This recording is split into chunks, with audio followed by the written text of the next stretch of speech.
Nos vamos a conectar inmediatamente con Renato Bautista, él es politólogo, a quien le damos la bienvenida a Visión Mediodía. ¿Cómo está, señor Renato? Buenas tardes, Leila, como a todos los amigos oyentes de Visión Mediodía. Señor Bautista, preocupante, ¿no? El tema sobre la presidenta Dina Boluarte, que está atravesando por muchas investigaciones, y esto ha hecho que su popularidad ante los peruanos caiga aún más. Ya prácticamente más del 90% no la quiere en la presidencia. Claro, bueno, lamentablemente los desaciertos continuos de la presidente generan que su popularidad sea baja, pero también hay que ver cuál es el origen de esta crisis política. Ujú. Yo creo que viene por el tema de la segunda vuelta, esta plancha presidencial en primer lugar incompleta. Estaba Castillo y Boluarte, y en segundo lugar ella asume la presidencia luego del golpe de Castillo. Entonces, por más claro que hoy ella ya no tenga, por lo menos directamente, una vinculación con Perú Libre, pero ella pertenece a la a la plancha presidencial, a la plancha política de Perú Libre. Entonces, yo, o mejor dicho, nosotros como ciudadanos siempre escuchamos este viejo adagio de los abuelos: lo que inicia mal, termina Mm. mal. Entonces, fue una segunda vuelta con sombras, fue un gobierno de Castillo también con bastantes sombras. Ella misma fue ministra de Desarrollo e Inclusión Social de Castillo. Entonces, más también las mismas investigaciones que Perú Libre como partido afronta, genera pues al corto y mediano plazo todo un ambiente sombrío. Entonces no se le podía augurar, en el mejor sentido de la palabra, un buen gobierno. Además es claro que a ella, como a su actual gabinete, le falta liderazgo. Entonces, quienes le falten liderazgo no pueden hacer un buen gobierno, han perdido una brújula política. Así es. Bueno, se menciona que ella efectivamente llegó con la plancha presidencial de Pedro Castillo, y esto también demuestra lo que pasa con Dina Boluarte, que en el Perú no hay una ideología política realmente sustentable, ¿no? Ella empezó con un partido que tenía un propósito y luego se desvincula de este propósito y genera también esa desconfianza en la población, además de las informaciones no muy certeras que se han también dado en diferentes medios. Pero esto es lamentable porque perjudica, más allá de un tema personal con la señora Boluarte y su gabinete, perjudica mucho a la población en cuanto a los avances que se tienen que dar con el tema de inseguridad, el tema económico, el tema de salud, cosas que han quedado pendientes, y no pendientes, sino que incluso hemos retrocedido bastante y seguimos retrocediendo desde ya bastante tiempo. Bueno, es cierto, las cifras demuestran que la anemia infantil de 0 a 5 años ha crecido casi un 40%, que la pobreza ha crecido un 29-30%. Eso sucede porque no hay liderazgo en este gobierno, tanto de la señora Boluarte como de todo su gabinete. Pero es que hay que volver a la campaña 2021. ¿Qué plan de gobierno tenía Perú Libre sobre la seguridad, sobre la anemia, sobre la lucha de la pobreza? Sinceramente, tanto el señor Castillo, que está preso por el golpe de Estado, y la señora Boluarte no eran los más preparados, los más Mm. capacitados para gobernar el Perú, porque somos 33 a 34 millones de habitantes. Bueno, y me imagino que tal vez para diciembre seamos 34 millones de habitantes en Perú, y gobernar un país significa tener liderazgo, una vocación democrática, saber consensuar, saber tender puentes, y lamentablemente en esta administración de Perú Libre, en el Ejecutivo, no tienen estas características positivas. Así es, y toda la política en general, ¿no? Porque si realmente fueron ellos elegidos es porque también una población los puso donde están, y es debido a mucho abandono que han sentido los pobladores de diversas partes de nuestro país, sobre todo en el sur, ¿no? Que le dio la mayoritaria en cuanto a votación. Pero bueno, ese es un tema también social que se debe analizar a profundidad. Yo quería también tocar con usted el tema que están planteando los congresistas con respecto a ya no otorgar esta pensión vitalicia, ¿no?, a los expresidentes constitucionales. ¿Esto estaría bien? ¿Se les debe continuar pagando esa pensión?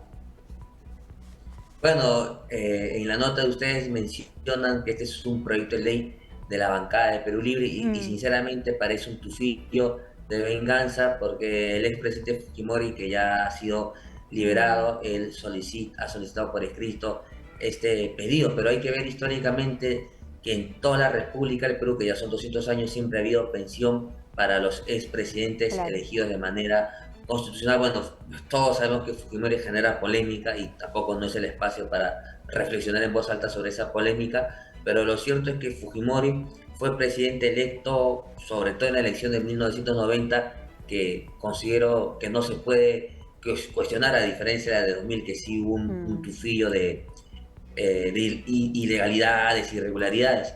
Entonces, bueno, yo creo que debería mantenerse la pensión del expresidente constitucional, porque ser presidente constitucional es el primero, es ser el primer mandatario, personifica al Estado, personifica a la nación, es un alto honor. Entonces, muy aparte de de los expresidentes últimos que pueden generar controversia, la majestad de la figura presidencial es lo que queda en la historia. Entonces, yo creo que el Parlamento debería mantener lo que ya es una tradición republicana, que es la pensión de los presidentes, como repito, muy aparte de quienes hayan ejercido la primera magistratura de Perú en los últimos 30 años. Ahora, qué lamentable también lo que usted menciona, ¿no? En el sentido de que los congresistas, en este caso Perú Libre, esté tratando de promulgar una ley por temas ya bastante subjetivos, o sea, tendría nombre propio según lo que se menciona.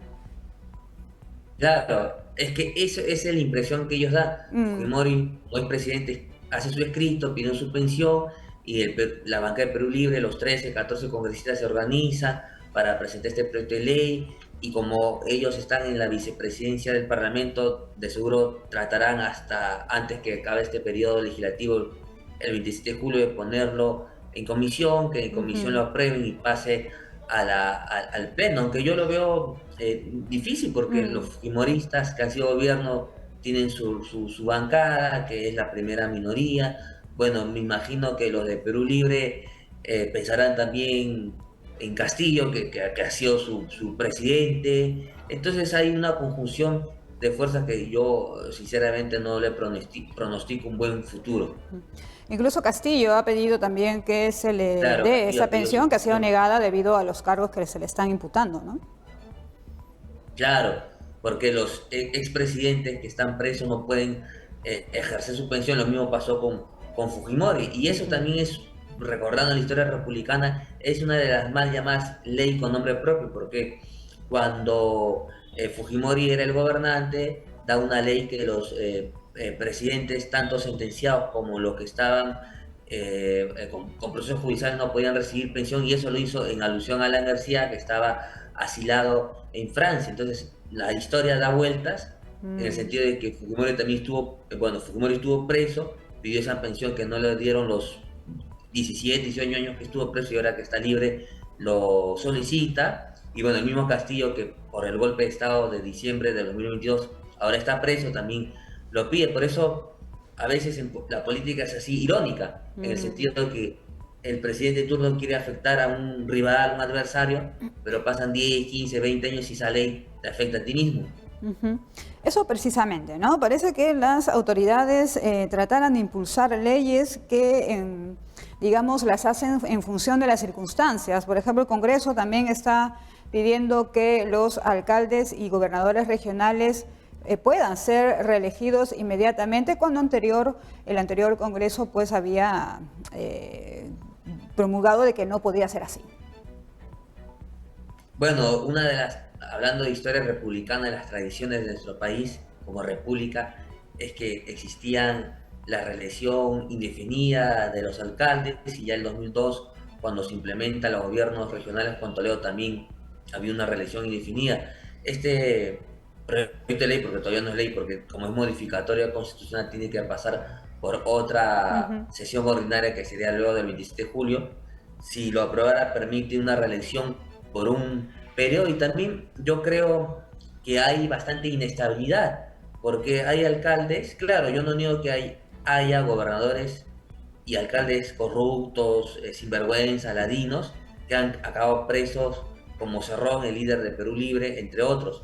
Pero también han habido buenos alcaldes que, si los ciudadanos consideramos, deberían tener otra oportunidad para seguir gobernando. Por ejemplo, en Lima Metropolitana, el doctor Bedoya Reyes PPC, Alberto Andrade de Somos Perú, Belmont de Obras, el mismo Castañeda, que fue 3 veces alcalde por Solidaridad Nacional. Entonces, yo creo que el elector, si ve que un alcalde distrital o provincial o un gobernador regional ejecuta buenas políticas públicas, tiene un compromiso, hay un liderazgo, deberían, bueno, claro, como repito, si es decisión mayoritaria, permitir que él siga gobernando, porque a veces por mezquindades, por animadversiones, por tontos odios, viene un alcalde de otro partido y interrumpe las obras que está haciendo este alcalde, este gobernador regional. Entonces, una política pública significa que a mediano y largo plazo continúe, no que venga, como repito, una autoridad de otro partido político y por una animadversión personal, un odio, lo deje stand-by. Y es como el tema, ya que estamos hablando de Lima Metropolitana,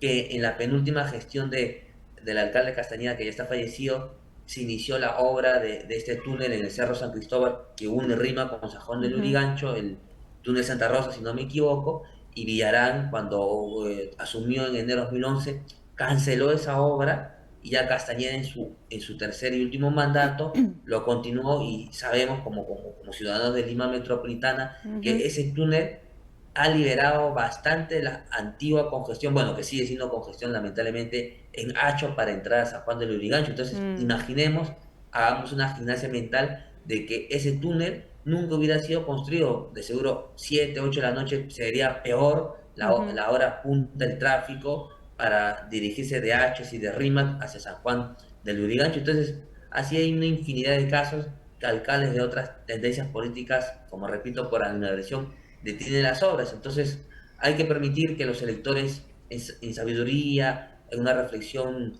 gregaria, comunitaria, vean que si un alcalde, un gobernador hace bien las cosas, trabaja, que siga 3 años más. Así es. Muchas gracias, señor Bautista, por darnos esos alcances, esos análisis sobre la coyuntura de la política en nuestro país. Le agradecemos mucho por haber estado con nosotros esta tarde. Gracias, Leila, como los amigos de Visión Mediodía. Un abrazo virtual con todos. Gracias.